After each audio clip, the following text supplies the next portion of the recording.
Hello everyone and welcome along to Encore Entrepreneurs. Great to have your company. My guest today is Ezhil Mohan.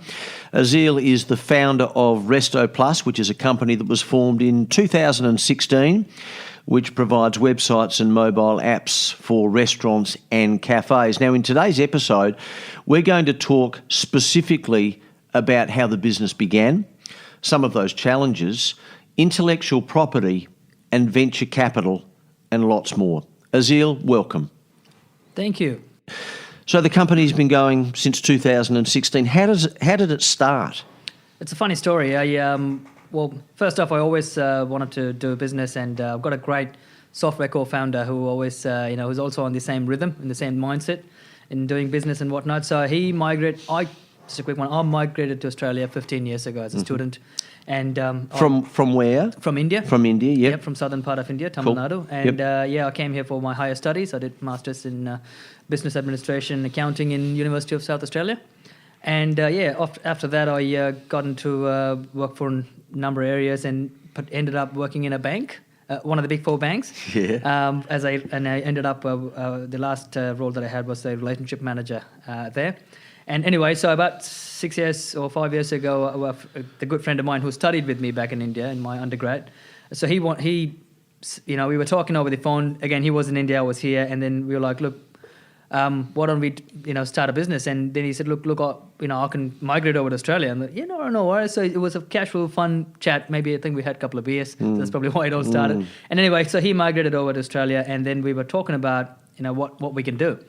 And at that time, I had a few of my friends who were in the restaurant industry, and they were struggling with the commissions that they're paying, and how I think at that time Menulog was the aggregator who was in party. I think Uber Eats was later after that, so that's when it started. Nish and I talking like, why don't we do something for the restaurant owners? So instead of their customers ordering through these aggregators, they order directly. So it started like a side hustle, just to start something. And then we realized it just not just a side hustle. It helps a lot of people and it enriches people's lives really, and the restaurant owners. So we thought, why don't we just make it big? And then I looked into it further, and I realized food tech is actually $1 trillion industry, and there's not a single player who has become dominant in that yet. I think there's a lot of nuances in the industry. So we thought, look, we've got everything it needs to be there. So that's when Restoplus was born. So in a general sense, tell us about the product. Yeah. So the product focuses two main problems that the restaurant owners face. The first one is quite obvious. I think a lot of restaurant owners can resonate it, which is basically the commissions that they pay for their own orders, right? So technically, restaurants get all their orders. Most of them are regulars, and they order, but they choose these, Menulog or Uber Eats because the online platform is easy and you can pay online and all of that. And they're the only ones around. Exactly. Yeah. Exactly. Yeah. So they've got no choice. It's the only choice. Yeah. They have to get on board. Even those restaurants who are here for 20, 30, 40 years, even they have to be on the platform. I think you can't find anyone in it. But anyway, so the problem that comes with it is convenience is good for the end users, the customers, but it's costing them a lot of money. Restaurant is a small margin business. Everyone knows this. And taking 15 to 40% of their revenue, not the profit, I'm talking about revenue, is just going to have a huge hit. And it is. So that's the main problem that what Restoplus solves. The second problem that some business owners realize, but the others don't, is the brand value that's being hijacked, right? So if they say, let's say Uncle John's Pizza, if Uncle John's Pizza's got a number of customers, they're ordering, that's a very popular place, ordering directly, but then all of a sudden people prefer this convenience and going through Menulog. Now they are no longer Uncle John's Pizza customers; they are Menulog's customers. That's a great point. Right? Yeah. So these owners, again, I'm going back to my banking days. If anyone has a wages and they are employed, they got two things. One, the paycheck that they get week on week or fortnightly, and the second thing is their superannuation, right? But the restaurant owners, of course, they take the weekly takings, but they don't often pay superannuation to themselves because their superannuation is the business when they sell, whenever they sell it. Of course, yeah. But because their brand value is being hijacked, that is going down big time, right? So in 10, 15, 20 years when you want to sell the business, it may not be as big as you expected, because your brand value is partly, or if not majority, being taken away by these third-party service providers. That's a great point, and I also take your point that I'm not sure a lot of businesses, and in this case we're talking about restaurants and cafes, would have really considered that. No, not really. So it's look, it surprises me. Again, it helps because coming from a banking background, I actually look at not just short term, I actually look at the long term as well. So when I talk to my customers, I've met 400-500 restaurant owners, I think, as a bare minimum. And most often I'll ask, look, what is your long-term strategy? What are your plans? And they go, oh, look, mate. And I particularly ask them this question. Do you have a superannuation account? Oh, no, not really. The superannuation is my business. Everything is my business, right? And that's when I ask, look, if Uber Eats is providing all your customers, where is the brand value? When you sell it, what are people going to look for? So they have to obviously then think of balancing it out. They can take new customers through this platform any day, no dramas. But if someone's their customer, regular customer, they should order directly. Yeah. So only then the brand stickiness or brand awareness, stays with them. So that's a common problem that they face, and that's where Restoplus come into play. So there's two main problems, as I said. One, the commissions that they pay. Yep. And two, branding. Yeah. The value of their business Yes. is going down without them even realizing it. So this is the second important one, but most people not realizing that. So that's where what Restoplus does is quite simple. Look, the customers are moving. They're moving very fast because technology is making them.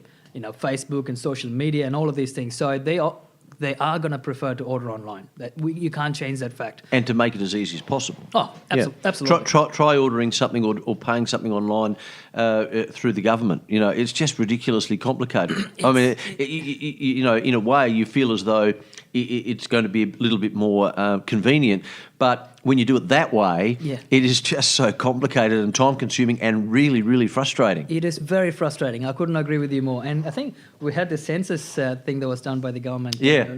I mean, I shouldn't talk wrong. No, great example. Yeah, I'm not talking wrong about that, but I think the tech team would have probably thought it's an easier endeavour to do it. That's a lot of times software guys what they don't realise.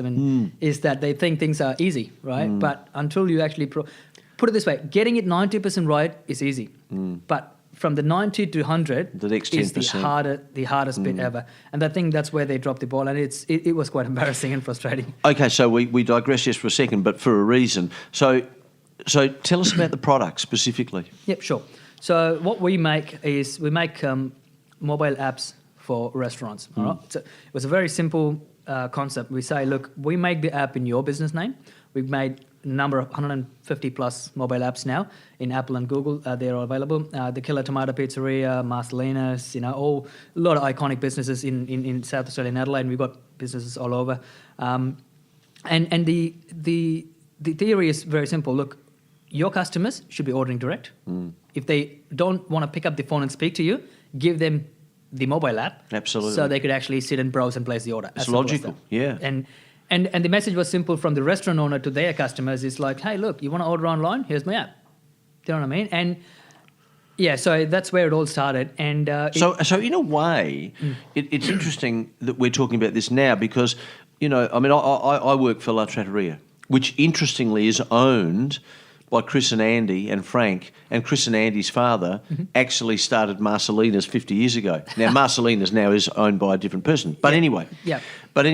So in a way, this is actually replacing the phone call. Yeah, it does, absolutely. Well, put it this way, I think Menulog and Uber Eats have already done it, but that's in the favour of end consumers only, not the restaurants. All right, and that's where we saw a massive gap. And to make it sustainable, the industry is unsustainable. You can talk to the CEO of Restaurant and Catering Association, Les. He would say the exact same thing. It's very unsustainable at the moment because of these aggregators. So there's a huge gap, and that's where we come into play and say, look, we're gonna empower the small business by giving them the tools that they need to actually have a fighting chance with these, big corporates. So that's exactly what we do. What was the biggest challenge as you were building the business? What was one of the most significant challenges you found? I think a lot of the business owners, particularly in the restaurant, are very good in what they do, which is basically their product, their cooking, and all of that. But they tend to miss how they are missing out on the brand value being going and commissions for their own customers. Like this is the most ridiculous part. They're just missing out that part. I agree with that. So I agree with that. when I go and talk to someone, I need to explain them that, hey, have you considered this? And if you think about it, if anyone want to open a restaurant now, one thing, of course, my quality of the food is, you can't compromise on Of that, course. otherwise you miss out. Yeah, and service. Exactly. Of course. That's yeah. basic. Yeah. But the next bit is how your customers are going to communicate with you. That is as important as the quality of the food. And a lot of these businesses miss out that bit. They think, we'll figure out it later. No, those days are gone. You have to do that right from day one. Doesn't matter even if you don't, because things change very rapidly these days. You have to be a student, and so I have to educate them. Look, this is something here. And initial days, that was the hard bit for me. But now that's getting easier and easier because most of my customers are doing fantastic. And a lot of the new people, the restaurant owners come to me because of my existing customers, either promoting their app themselves on Facebook and whatnot, or them recommending their friends saying, look, hey, you got to do this. Right, so the educating bit was the challenging bit for me during the initial days. One of many things that one of many balls that you have to juggle. In terms of IP, I'm particularly interested in this. So you come up with an idea, and then someone steals it. Someone does something similar, exactly the same. Tell us a little bit about intellectual property and how that's developing along with your business and how important it is for anyone that's involved in a business like yours. Yeah, I think intellectual property is an interesting term because a lot of people, they think as soon as they think of an idea, they think about intellectual property. Oh, look, I've got this idea. I'm not going to talk to anyone about it. I'm going to keep it to myself. One day I will do something with it, but that day would never come. So from my point of view, in my journey, when we started Restoplus, we were like, this is a great idea, we're going to do it. We didn't think about intellectual property. We were like, look, let's test the product. Let's make it work. Let's enrich people's lives first. Let them tell us that, hey, what you're doing is amazing. And after that, you know what, this is it. I'm going to make it. But anyway, so that's how we started it. But there came a point we forgot about IP. We didn't consider it. You were so busy in the business. We were just, exactly. The business, had its own momentum and it carried away and whatnot. And that's when we had the Adelaide Business Hub who came into play. And So just explain first and foremost what the Adelaide Business Hub is. Yeah, sure. So initially we were just looking for a co-working space, me and my co-founder, because everything was happening in our garage. The typical startup story. I got photos and all of that from memory. A lot of stories. Amazing. A lot of businesses start in very, very unusual places. It very does done it on the back of a car. Exactly. Or, as you say, in a room somewhere. Yeah, exactly. So that's how it all started. So, and then, at some point we said, look, let's look for some co-working space. And we were looking at various options, and that's when we found Adelaide Business Hub. And the beauty of Adelaide Business Hub was it's not just a co-working space. In fact, they're not that. They've got astute, experienced business operators who run that place, right? And their main or primary objective is to support businesses such as ourselves. And educate and mentor. Absolutely. Yeah. That's all they do. And that was fantastic. I mean, to get out of the office and find someone and soundboard ideas, you can't get any better. So. And is this where things became a bit more clearer with IP? Yes, exactly. We were there. So anyway, we applied for the Adelaide Business Hub. There was a quick and simple process. Lynn and Tanya were fantastic, explaining us and walking through. We've been accepted into them. We've got our own office there, which is nice. And that's when I was looking into Adelaide Business Hub's website. There was just so many different things in their digital solutions program that we've thought about it in the past, but we've never acted on it because that's what small businesses do, because when you're just two people running with things. Absolutely, yeah. But then that's when Tanya was like talking to us. I'm like, have you done this? Have you done this? I'm like, no, I haven't. And at one point she's like, you haven't done IP? No, we thought about it, and she's like, nah, go do this. Go to this workshop. This is important. Exactly. Yeah. So you went to a workshop. What was one of the key elements to that workshop that you walked away with that you thought, wow, that's a very, very significant thing that we need to do? Yeah, I think it was an eye opener for me in a general sense. I'll tell you why.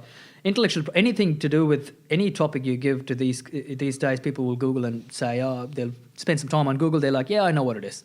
And I did the same. I'm no different. I still do. But I looked at intellectual property. There was a few links. You could do it online yourself and all of that. And I'm like, and then look, let me still go to that workshop. I went to the workshop and I realized, despite being that, self-learner and whatnot, what I've learned from Google was just the tip of the iceberg, just that little top bit. But in the workshop, it was depth. So they talked more in terms of what an IP is, and particularly, I was able to talk to them about my situation, and that's when they said, not just your coding is an IP, you've got a few other elements of it as well. So there's different levels. Exactly. Yeah. Were you aware of that? Not really. No. Not before that. Can you be a little more specific about the different levels? Just give us a brief overview as to some of those different levels that you weren't thinking about that you now know. Yeah, absolutely.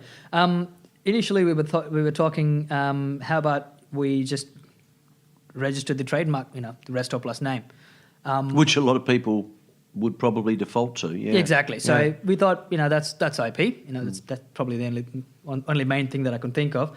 But then obviously the way we structure our software, the way it's been coded, because look, a lot of people, software developers, there are a lot of good ones, there are a lot of mediocre ones, then there's heaps of really, really bad ones. And they all think the same thing. It's making a software is easy, right? But it's not. So we've done a fantastic job from end to end, and our customers love it. So that the entire process, the entire system needs to be IP'd. Is that right? Yes. Is that right? That's correct, yeah. That is very, very in-depth, isn't it? It's yeah. How do you go about that? Well, again, you don't need to give me the long-form answer. I can't, because I'm not a specialist. So that's where the workshop and the specialist and you bring someone else in. Exactly. Gotcha. You have to bring someone else in. So because there's no physical product, is there? It's not physical.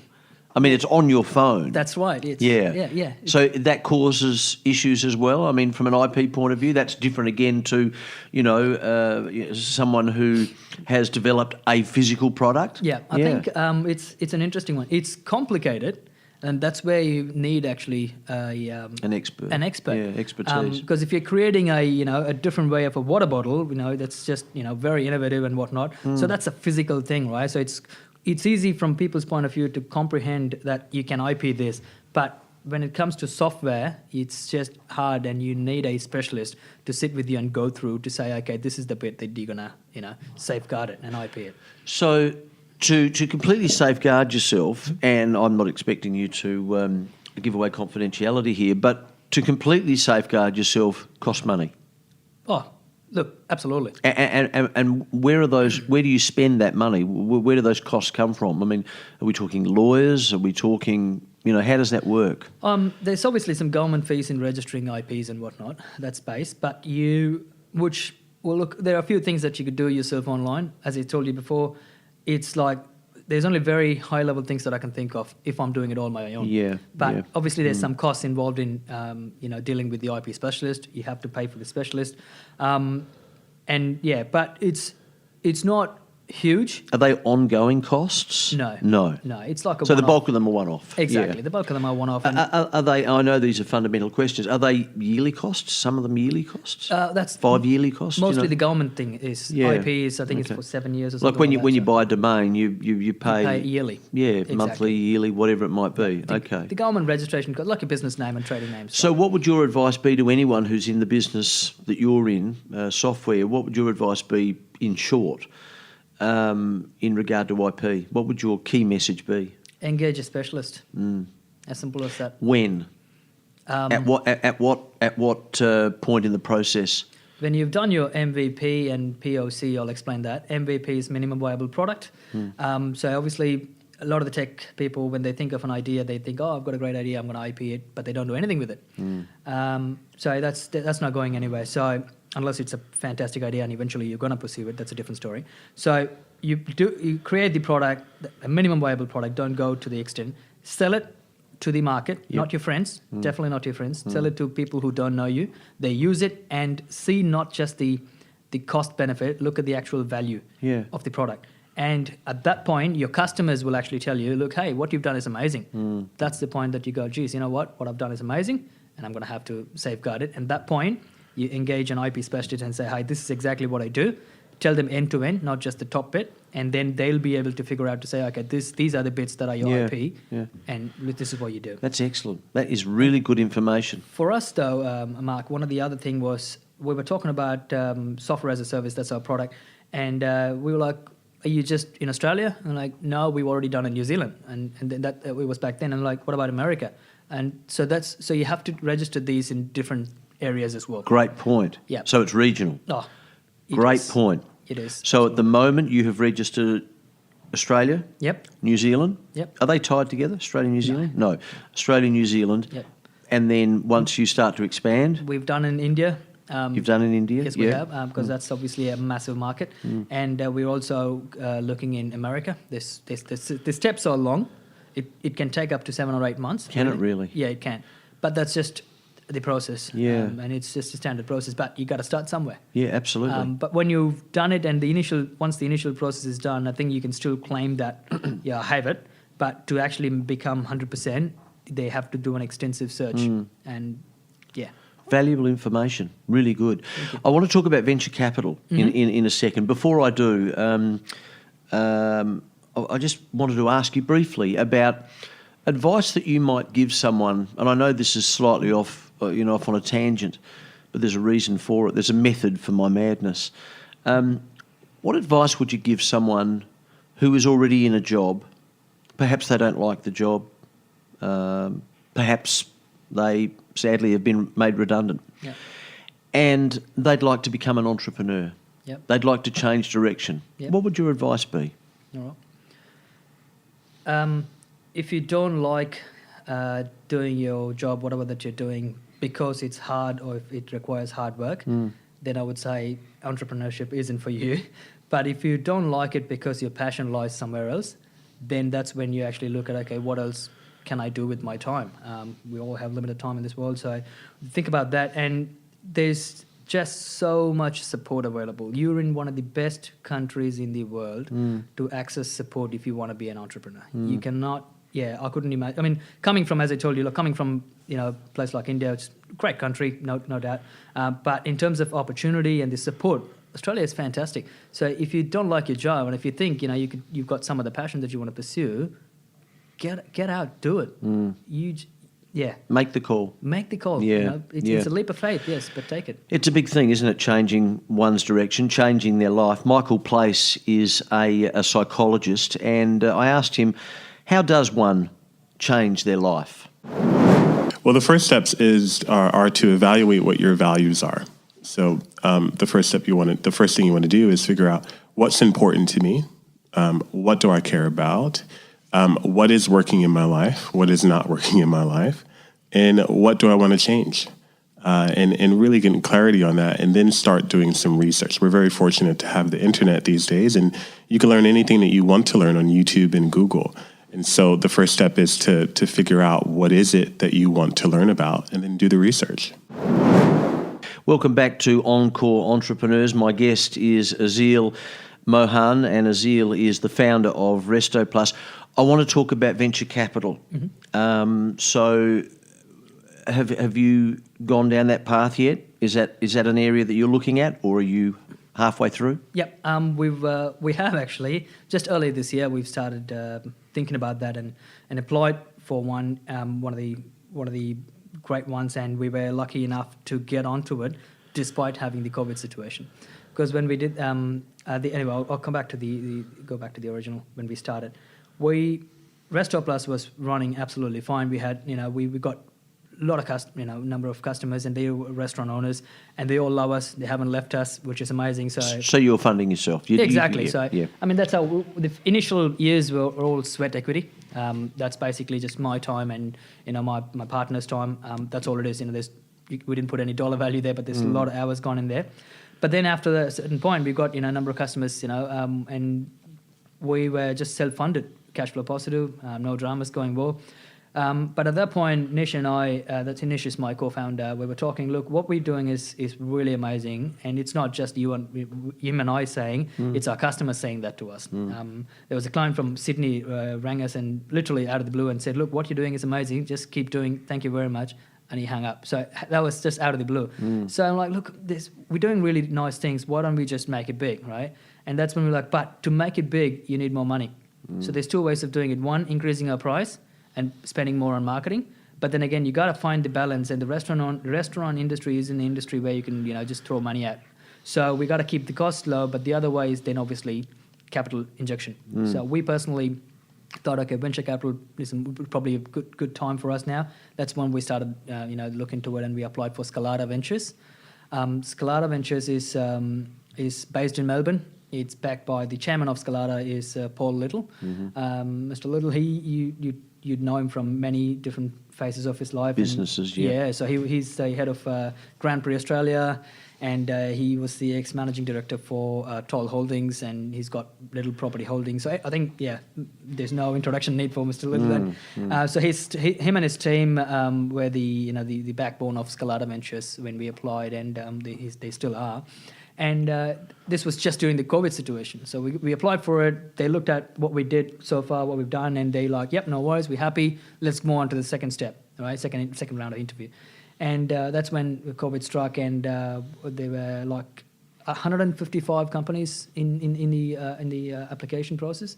And we went in, we presented ourselves and said, look, this is how we can actually not keep us sustainable during the COVID. We said, because of us, there are so many other businesses that can go sustainable. Absolutely, yeah. So that just resonated to them really well, which is nice. So, and then at the end, 6 of us gotten into the program. We've been backed, so there's been investment made by Scalata Ventures, and more importantly, the good thing is we are into a 6-month program within the Scalata Ventures. And what does that look like? What does that program look like? Oh, it's full on. It's everything. What do you need? Not for a startup company. What do you need for a company that is, let's say, as big as Google or Facebook? So, starting from scratch, from your fundamentals in terms of how you structured your company, to setting up a growth engine, a growth hack. How do you scale? How do you go to the different countries, different region? How do you make yourself accountable? Entrepreneurs, more often they become a bit soft when things go well. But then there's another party who come into play and say, look, maybe there's something better you can do. So have you considered PR? So there's just all facets of business to make it a big, sustainable, long-term company. So that is part of the venture capital journey. That's correct. Is that right? That's exactly right. So what about the financial aspect of it? Yeah. So we've been funded. We've got investment from them, obviously, as part of the program. And that is purely to use for growth, marketing and expanding into different regions. And how did that make you feel when you were given that tick of approval? Did it give you more confidence? Was it sort of like a sigh of relief and say, wow, this is great, now we can go forward, and really expand? All right, I think I've got to be honest with you here. Like, it was fantastic. Now I can say that definitely it's a once-in-a-lifetime opportunity. But when the tick of approval was given, we took a step back and said, look, why do we need this, right? As business owners, we're doing all right. There's nothing wrong with our business.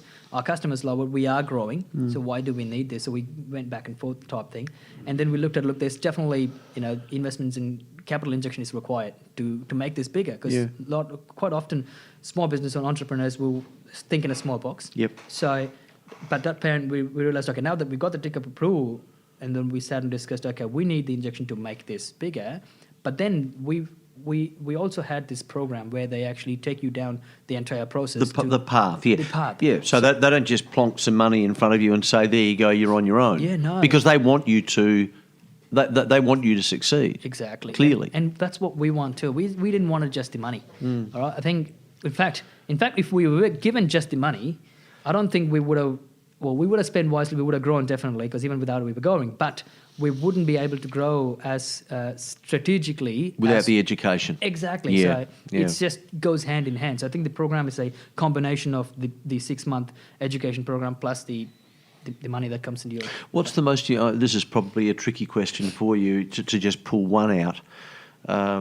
It's a bit like asking a footballer who's just retired, tell us about your best game. Yeah. It's always a hard question to answer. I'll give it a shot. It's an easy question to ask.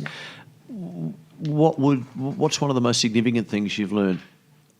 during the educational period. Yep, I'm still in the period, by Yeah, the way. yeah. But month and a half I've been into. Okay. So maybe it's not that difficult to ask because you've only got a month and a half to sift through. I think confidence is Really? Absolutely. Really? Yeah. No. So something as intangible as that. Well, that's the thing. It's a fundamental thing, isn't it? I mean, It is, If you might think, okay, so were you not confident before? No, we were confident. We were confident in that little box that we had in our mind. Maybe Adelaide, maybe Melbourne, maybe Australia. But when these guys come into play and they look at what you do and they say, look, this is global, right? Why would you stop yourself like this? Yeah. Why don't you think bigger? Look what I've done in Omni Studio, for example. He's the founder of Omni Studio. Is Ed Hooper. He's our coach now, right? And so him and his team, obviously, he's part of Scalata Ventures, and they were like, just think big. Whatever you're doing, it's beautiful, but I want you to think bigger. Wow. So that just infiltrates more confidence in us to go, yeah, you know what, it is big. So we just then started thinking, soundboarding with them and, all the professionals that we can get our hands on. And yeah.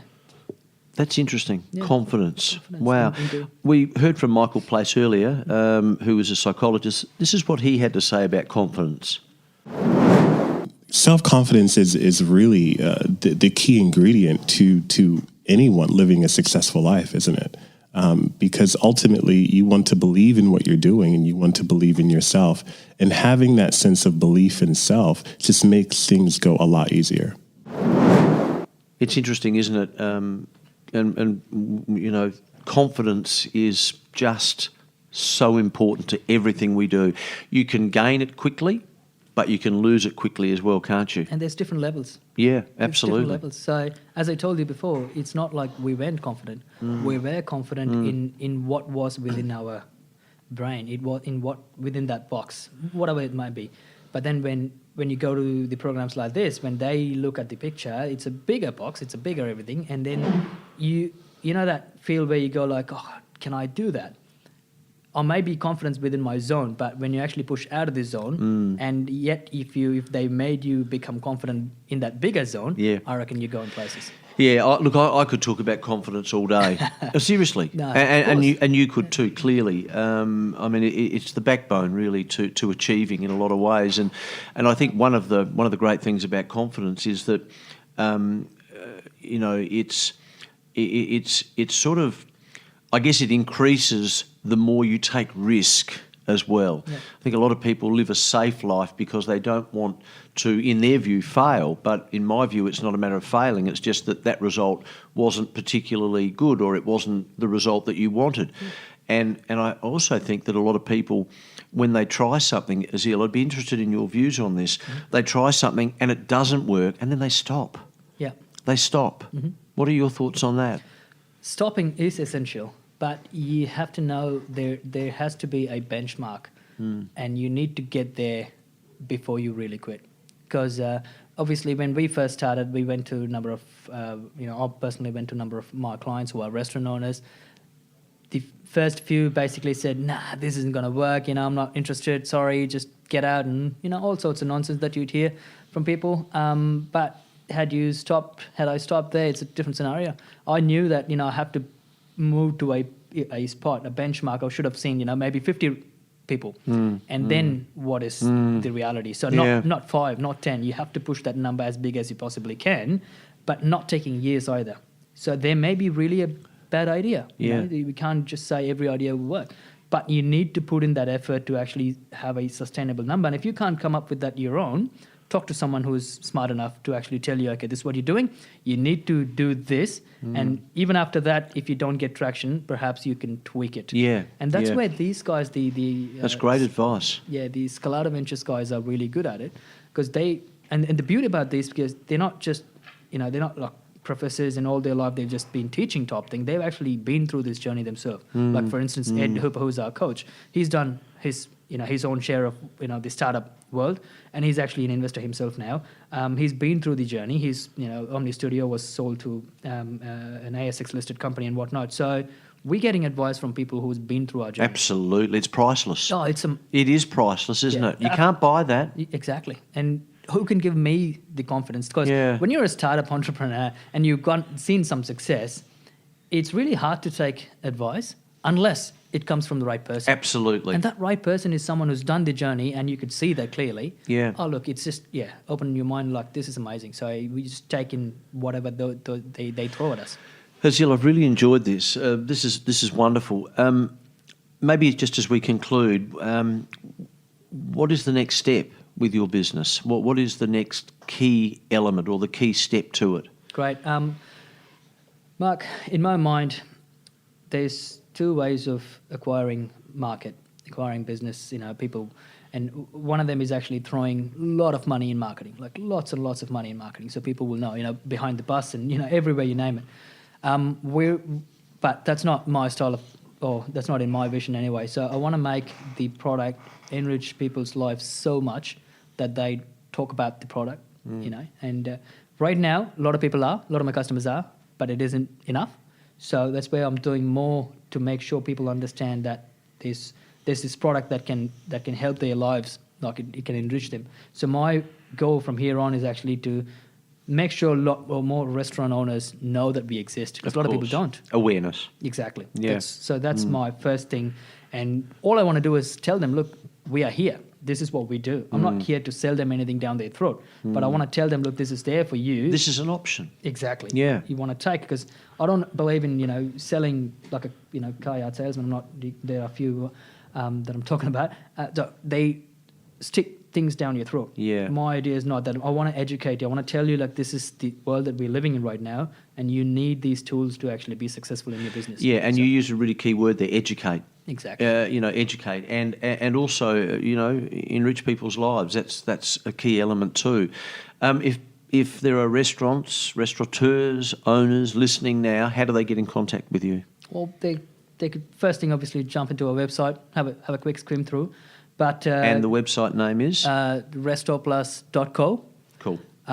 So they could find us. There's plenty of blogs and whatnot, but I definitely encourage them to get in touch with us over the phone, because I think there's a lot more when it comes to education than just reading. I've personally been through myself. So there's contact numbers in there.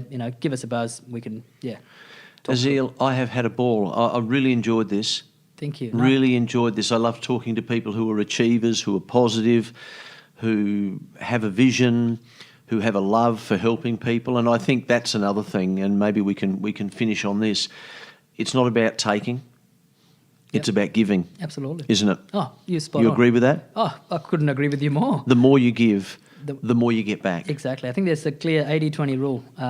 Even in Facebook and LinkedIn and all of that, 80% you got to contribute to the community, and 20% maybe, if you're lucky, you can get back. And that's one of the words that's said by Seth Godin as well, one of the leading authors that I follow. Before you can even get something out of people, you have to give them so much 100%. that they should feel like they obligated to give you 100%. that back. So I couldn't agree with you more. So we do our bit. In terms of supporting a lot of small entrepreneurs and startups to explain them, what we've done and what's wrong, what's right. So we do our best and try and grow as a community. Ezhil, thank you so much. My pleasure. Thank you so much for having me over.